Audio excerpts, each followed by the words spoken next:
Hello, everyone, and welcome back to my Senate prediction videos where I take a look at the Senate races going on across America this year. And we're going to take a look at a seat currently held by the Republican Party and Senator Thom Tillis. Senator Tillis is in his first term, and Senator Tillis won his Senate seat in 2014 by just over 1.5%. Trump won the state by a little over 3% in 2016. Almost everyone considers this state a toss-up this time, but most people are giving Biden the edge in winning the state, and I tend to agree with that. I think Biden is going to pull out a victory here, although I do believe it will be very close. So let's take a look at the two men running for the United States Senate. The Democratic nominee is a former state senator by the name of Cal Cunningham.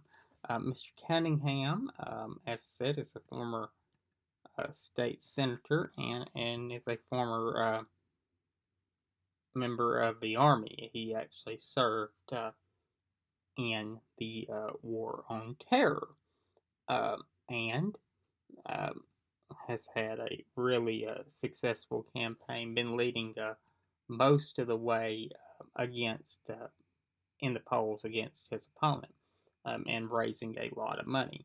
Mr. Cunningham, I will say this, has come under a little scrutiny in the past few weeks of the campaign because it has come out that he carried on an affair with a woman that was not his wife, and it is thought that that would damage him some.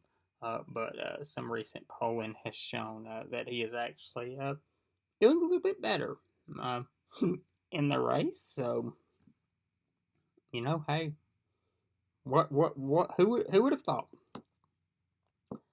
The Republican nominee is the incumbent Senator Thom Tillis.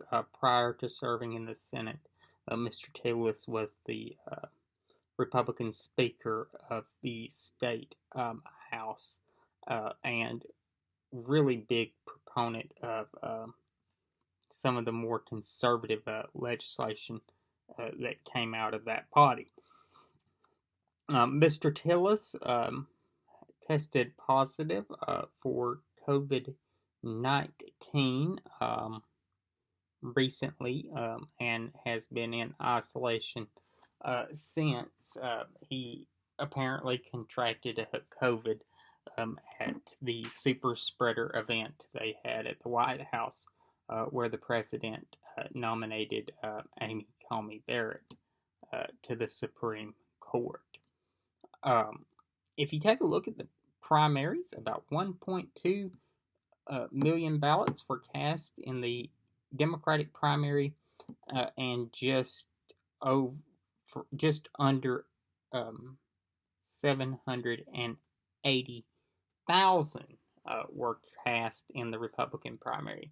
So about a 61 to 38 difference. And one trend I've noticed lately, going back and looking over the data, in the past few Senate elections in the state of North Carolina, and this is for both seats recently, the party that has the most voters in the primary has won. It's been very striking how often that is the case. It kind of jumped off the page at me. And kind of was a flashing red light of, hey, maybe this is a trend. Combine that with the polling, combine it with the national mood of the election. I think the national mood is certainly heading the Democrats' way. I think Senator Mr. Cunningham will be elected to the United States Senate. It will be a Democratic pickup. So it'll be a flip, and Cunningham is going to be elected to the Senate. So that's my prediction on North Carolina.